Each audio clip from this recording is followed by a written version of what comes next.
My name is Mary, and today I'm going to be doing an unboxing of the Lone Peak Ultras. These are the 4.5s, and this is actually my very first shoe that I'll be trying on for backpacking. It's my very first trail runner. I have worn hiking boots before, and I've loved my hiking boots, but from all the research that I've been doing, they say that a trail runner is better for long distance, whether you're doing multiple miles in a day, backpacking, or through hiking. So I'm gonna try out these Ultra Lone Peaks, and they're the 4.5s. We will see how they fit. So I did get the poppy color, which is going to be, it should be like a bright red. This is the box too. So this is how it shipped to me. It just came in an envelope, and I got these from REI. I'm an REI member, so I saved a little money. I think it was like $12 altogether. REI actually has a great program where if you become a member, you're a member for life, and then they give you a certain percentage back on each purchase you make. As a member, you're able to go to their garage sales where they have lightly used gear that was either returned or didn't fit somebody, and they wanted to return it. And so then you can go and buy the gear that's been lightly used for super cheap. So as a member, you have that perk. And you also can sign up for a bunch of different classes, whether you wanted to do like wilderness classes or learn to tie flies or tie knots. They have an awesome membership program. But anyway, so I purchased my Ultras from REI, and let's see how they do.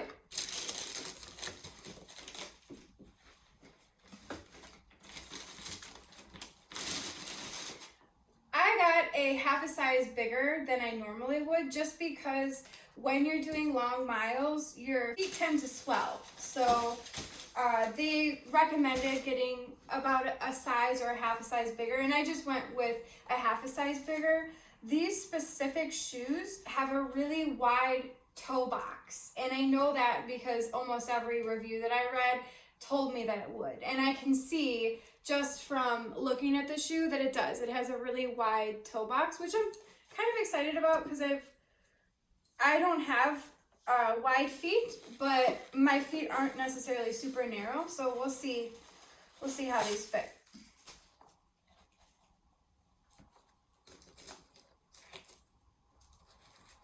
Also, as strange as this is, one of my feet is actually bigger than the other. So my left foot is like a half a size bigger than my right. So I went with a half a size bigger just to be on the safe side.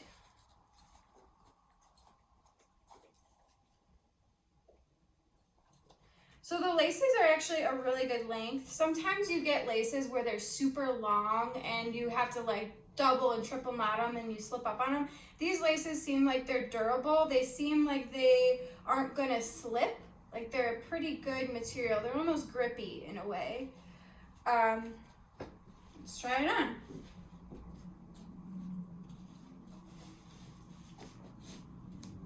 Oh yeah.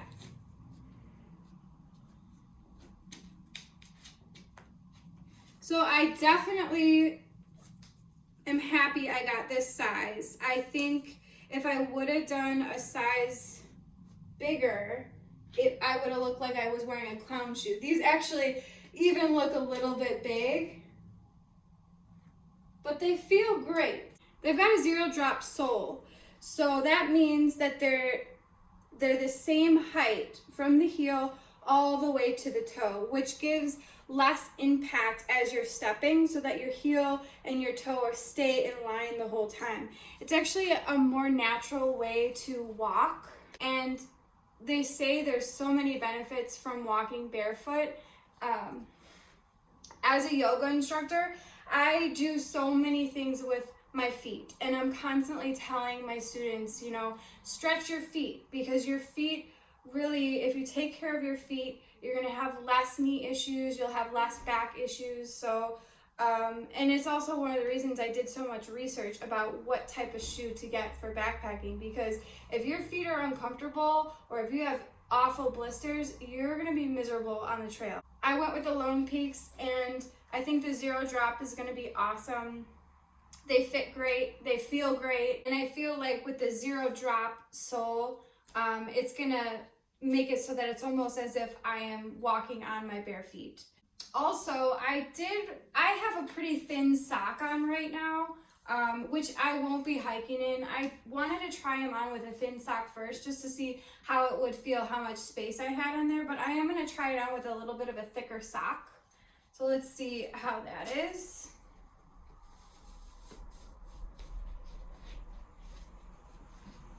And this foot is my bigger foot, so we'll see how this feels. Oh. So it's a little snug, but I still have plenty of room by my toes. So it's snug in that it's tighter around the middle of my foot, but I still can wiggle my toes and I can feel I have a lot of space up here. Yeah. It does feel funny. The zero drop sole feels a little interesting because I'm so used to, even when I run, I'm used to that higher heel. And this feels a little funny, but I'll probably get used to it pretty quick.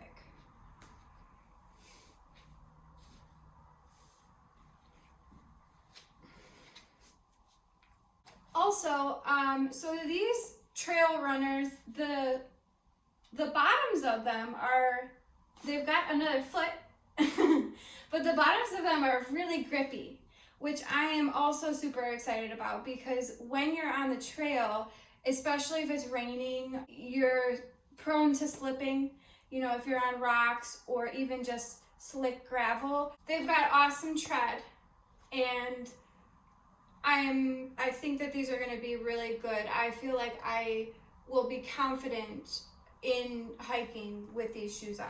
The other thing too is it does have a gaiter trap. So a gaiter is a piece of cloth that actually cinches around your ankle so that when you have the shoe on, it covers the top of the shoe, the top of your foot, and then it goes up. And you can actually get gaiter traps that go up fully to your knee or halfway just around your ankle. And it's just designed to keep debris and dirt and dust out of your shoe and out of your ankle so that you're constantly not taking your shoe off, dumping it out, tying it back on. You know, with the long miles, especially if you're doing a long through hike, that over time can add up to a lot of time just sitting down and taking your shoes off and dumping mud out. So these shoes do have a gaiter trap, and it's just a piece of Velcro. So this comes off, and there's a piece of Velcro here. I don't know if you can see. There's a piece of Velcro there so that the gaiter will Velcro it over and then it will be attached to the shoe, which is a great feature. I've never seen another shoe with a gaiter trap, and I think it's something they're starting to incorporate in some of the through hiking trail shoes just as a perk. I don't know if I'm going to be using gaiters, but if I do, I have the option, you know, and I'll have this trap on the back of my shoe just as, like I said, as a perk. Otherwise, I'm really excited to use these. I am so happy with my purchase. I'm so happy I got the size that I got. Like I said, I went a half a size bigger. And another thing too about these shoes is that they're pretty light. They are 8.7 ounces per shoe, and they're also quick drying. So you would think that you would want a waterproof shoe when you're out on the trail, but honestly, you don't, because waterproof can only go so far. If your foot is submerged in water, or if it's just raining, you know that the water is going to get down into your sock. Your sock's going to soak the inside of your shoe, and then your foot's going to be wet anyways. And with the light, durable, and airy material of this trail runner, yes, my feet are going to get wet. Yes, I'm going to have to walk in wet shoes at some point, but when the sun comes out and while I'm at camp sitting around, I can take my shoes off, and with this airy material, it's just gonna be quicker for them to air out. So that's the other thing with your feet is when you're hiking and you're doing long miles with wet socks and wet feet, you always want to bring an extra pair of socks. You know, I hike with 3 pairs of socks. I'll wear one, and then the other 2 are either air drying, or I've got a clean pair in my pack while the other one is air drying. As long as you are putting on dry socks to start the day, your feet are going to be so much happier because it's less chance for friction, less chance for blisters. You can get some gross ass trench foot, you know, with some wet feet. So with this light, airy, and durable material, my shoes will dry out quicker if I'm stuck in a rainstorm and they get wet. So I'm really glad I went with that instead of, you know, a waterproof shoe that can be a little bit heavier and won't dry as quickly. The other thing about the weight of this shoe is that it is pretty light. The lighter your shoe, the less poundage on your back. Like I said previously in this video, if your feet are happy, your knees and your back are going to be happy too. So with the light shoe, that takes some pressure off your lower back and makes hiking that much better and that much easier. Other than that, I think that's all I have to say about the Trail Runner. I did do a ton of research before I got this shoe just because I wanted to make the right decision, and I think I did. I will let you know. We are going to be doing a hike coming soon. Hopefully when all this Rona stuff is over, we'll be able to get on the trail. I'm ready to hike. Thank you so much for watching. I hope you guys have a great day and happy hiking.